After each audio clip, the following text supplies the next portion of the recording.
Bonjour les amis, on va attaquer aujourd'hui donc la deuxième partie du chapitre 10 du livre de Josué. Je vous rappelle que nous étions dans cet épisode dans lequel un certain nombre, 5 rois, qu'on appelle les rois amorites, sont venus foutre une raclée aux Gabaonites parce qu'ils avaient considéré un acte de traîtrise quand les gens de Gabaon sont venus faire, par la ruse certes, mais quand même, un accord avec les Hébreux pour ne pas être soumis à leur vindicte.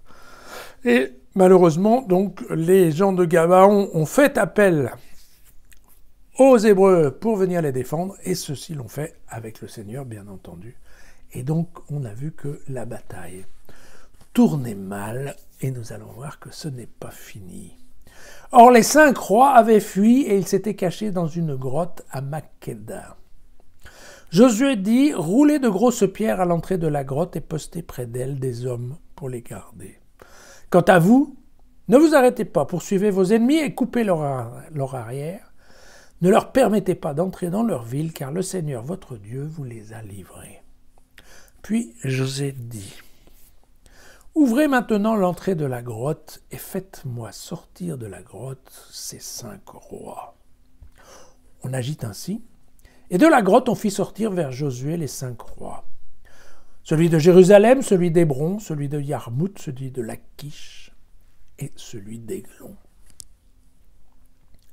Or, quand on eut fait sortir les 5 rois vers Josué, celui-ci appela tous les hommes d'Israël et dit au commandant des hommes de guerre qui l'accompagnaient, « Approchez. Posez votre pied sur le cou de ces rois. » Alors ils s'approchèrent et posèrent leurs pieds sur le cou des rois. Et Josué leur dit « Ne craignez pas, et ne vous laissez pas abattre. Soyez forts et courageux, car c'est ainsi que le Seigneur traitera tous les ennemis que vous aurez à combattre. »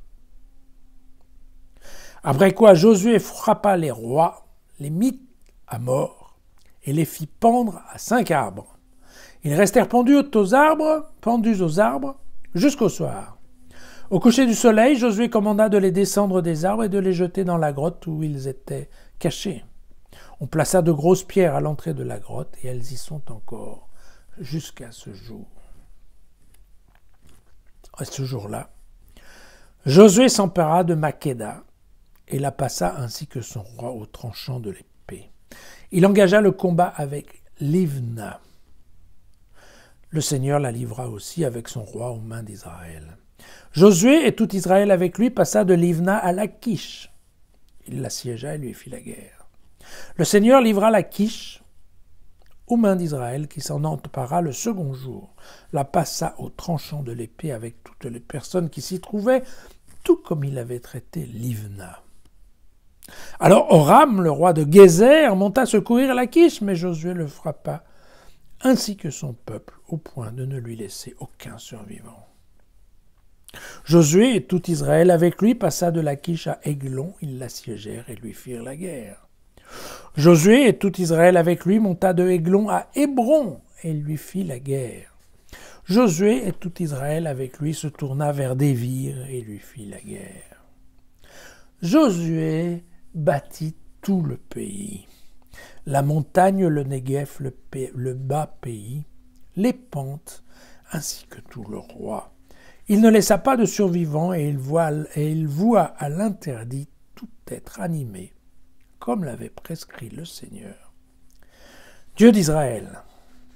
Josué s'empara de tous ces rois et de leur pays en une seule fois, car le Seigneur, Dieu d'Israël, combattait pour Israël. Puis Josué et tout Israël avec lui retourna au camp à Gilgal. Voilà, évidemment, c'est amusant parce que le texte ici nous décrit une blitzkrieg, comme on disait, hein, une guerre qui est à toute vitesse, ça se passe en un instant, hein, et Josué et son peuple avec Dieu, en fait, bousillent tout le monde, c'est assez impressionnant, une guerre éclair. En fait, on a vu depuis qu'il n'y avait pas eu de guerre éclair. Encore une fois, on n'a jamais trouvé de charnier. Et je vous rassure, concernant cette ville de Makeda, nous n'avons absolument pas trouvé de grotte avec des cailloux devant. Donc tout ça fait partie d'une épopée complètement imaginaire. Voilà. Cette question de mettre le pied sur le cou d'un adversaire, probablement ça devait être un signe de victoire, un peu ostentatoire. On retrouve ça dans le psaume 110. « Siège à ma droite, que je fasse de tes ennemis l'escabeau de tes pieds. » Voilà, une expression que reprendra Matthieu. On trouve ça, Matthieu, on trouve ça au chapitre 22, au verset 44, et c'est pour parler de la problème de la question de la filiation entre David et Jésus. Voilà.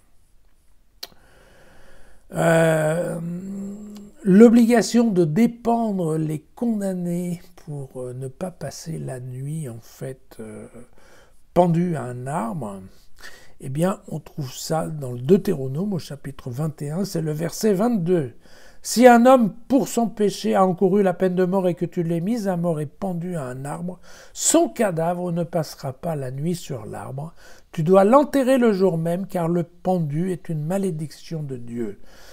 Tu ne rendras pas impure la terre, ta terre, celle que le Seigneur ton Dieu te donne comme patrimoine. » Voilà. Et chacun se souvient bien entendu que cette préoccupation était également vivace le jour